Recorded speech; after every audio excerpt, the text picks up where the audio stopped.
guys, today we're going to do another video. In particular, we're going to talk another topic that Domenico tell us. In fact, we'll talk about chemical reaction, how they happen and how they are balanced. Reactions are chemical transformations which convert reagents into products.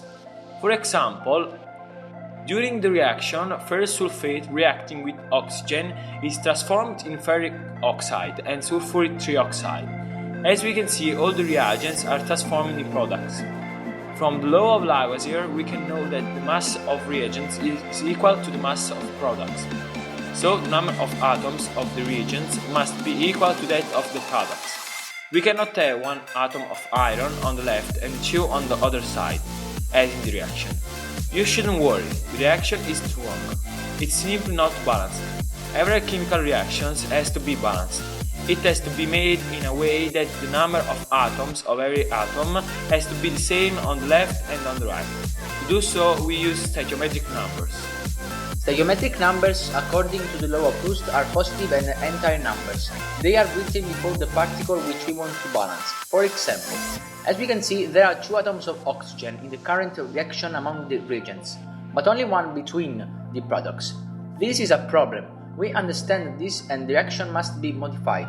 From a quantitative point of view, it has to be balanced. Remembering that our little number, the stoichiometric number, can be put only before the molecule and we add 2 in front of the water molecule. In this way, we'll have 2 atoms of oxygen between the products.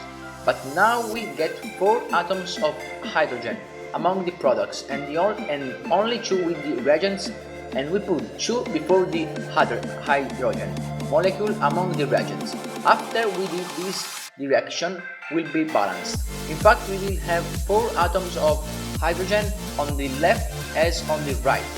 If anyone thought that it is enough to put 2 before the oxygen in the water molecule, he should know that this is an error in chemistry. In fact, modifying the internal ratios, the molecules is modified not from the quantitative standpoint, but from the qualitative. Doing this, we will transform water in hydrogen peroxide, and this is wrong because the reason of balancing isn't to modify qualitatively, but only quantitatively. So it is important to apply these numbers only before the molecule, ion or compound. So, the first reaction that we wrote is balanced in this way. Another thing that we can notice in this reaction are the letters in the bottom right corner of the compounds. They indicate the aggregation state of the substance. S means solid, G means gas, and L means liquid. It's important to note that the internal energy of every substance is given by the sum of its kinetic and internal energy. When the kinetic energy is bigger than the internal energy, we have a gas. When the two energies are almost equal, we have a liquid. Finally, when the internal energy is greater than the kinetic, we have a solid. We can utilize some simple rules to balance chemical reactions. We follow an order in the balancing which wants us to balance first the metals, then the non-metals, and as last oxygen and hydrogen. Let us take this reaction, and to balance it we have put 2 in front of gallium bromide. Then we have to put 3 before sodium sulfate.